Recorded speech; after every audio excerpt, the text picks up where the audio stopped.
Assalamualaikum warahmatullahi wabarakatuh. Perkenalkan, nama saya Ila Rahmawati, NIM 1925-11554, Program Studi Farmasi Fakultas Sains dan Teknologi Universitas 19 November Kolaka. Pada kesempatan ini saya akan memaparkan materi mengenai obat vildagliptin. Bagian-bagian yang akan saya paparkan mengenai materi ini adalah definisi vildagliptin, definisi penyakit dari obat vildagliptin, patofisiologi penyakit, serta mekanisme kerja obat vildagliptin. Lanjut pada pokok pembahasan pertama, yaitu definisi vildagliptin. Apa itu vildagliptin? Vildagliptin adalah obat antidiabetes golongan inhibitor DPP-4 yang bersifat selektif dan poten, sehingga dapat meningkatkan kontrol glikemik pada diabetes mellitus tipe 2 dengan baik. Inhibitor DPP-4 menghambat degradasi glukagon-like peptida 1 atau GLP-1, endogen dan glukosa dependent insulin tropik peptida atau GIP. DPP-4 inhibitor juga meningkatkan respons sel alfa dan sel beta terhadap glukosa. Vildagliptin adalah obat yang berfungsi sebagai pengobatan diabetes tipe 2. Obat ini membantu menurunkan kadar gula darah tinggi pada penderita diabetes. Lanjut pada definisi diabetes tipe 2. Diabetes tipe 2 atau yang biasa disebut dengan diabetes mellitus tidak tergantung insulin adalah penyakit jangka panjang yang terjadi ketika tubuh tidak secara efektif menggunakan insulin.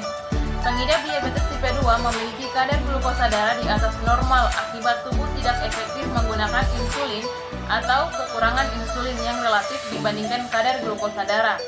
Diabetes tipe 2 adalah penyakit yang disebabkan karena kadar insulin yang diproduksi oleh pankreas terlalu rendah sehingga kadar gula dalam darah tidak dapat terkendali.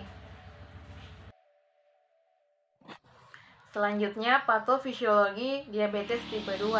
Patofisiologi diabetes mellitus tipe 2 terjadi sebagai akibat kombinasi beberapa aspek yang berlangsung lama, dapat bertahun-tahun secara subklinis. Aspek-aspek tersebut adalah penurunan sekresi insulin, resistensi insulin, dan ominous offset. Yang pertama, penurunan sekresi insulin.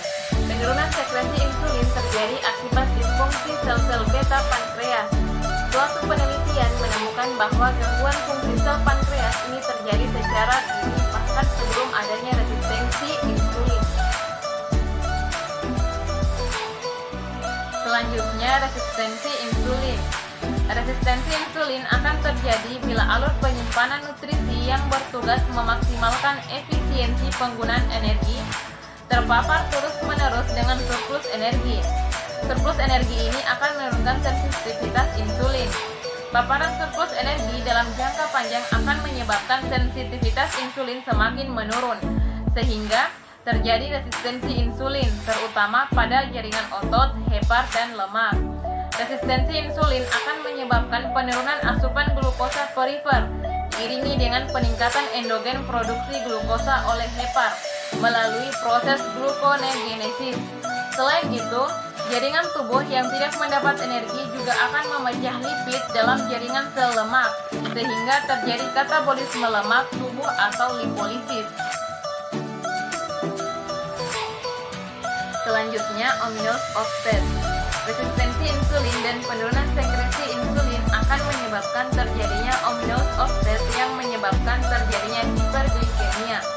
Ominous offset adalah gabungan dari beberapa kondisi, diantaranya yang pertama, penurunan sekresi insulin pankreas, yang kedua, penurunan efek inkretin, yang ketiga, peningkatan lipolisis, yang keempat, peningkatan reabsorpsi glukosa, yang kelima, penurunan uptake glukosa perifer. Selanjutnya, gejala dari antidiabetes tipe 2 diantaranya, yang pertama, sering buang air kecil terutama pada malam hari. Yang kedua, sering merasa haus. Yang ketiga, sering merasa lapar. Yang keempat, berat badan turun. Yang kelima, luka yang sulit sembuh. Yang keenam, mudah terserang infeksi. Yang ketujuh, kulit gatal. Dan yang kedelapan, pandangan kabur. Selanjutnya, mekanisme kerja obat vildagliptin. Obat vildagliptin bekerja dengan cara meningkatkan jumlah insulin yang diproduksi oleh tubuh, Selain menambahkan produksi insulin, obat ini juga mengurangi jumlah gula yang diproduksi oleh hati. Dengan demikian, kadar gula dalam darah dapat terjaga. Obat golongan inhibitor DPP-4 ini bekerja menghambat enzim DPP-4 di dalam tubuh. Enzim DPP-4 bekerja menghancurkan hormon incretin, yaitu hormon yang dibutuhkan dalam regulasi gula darah tubuh.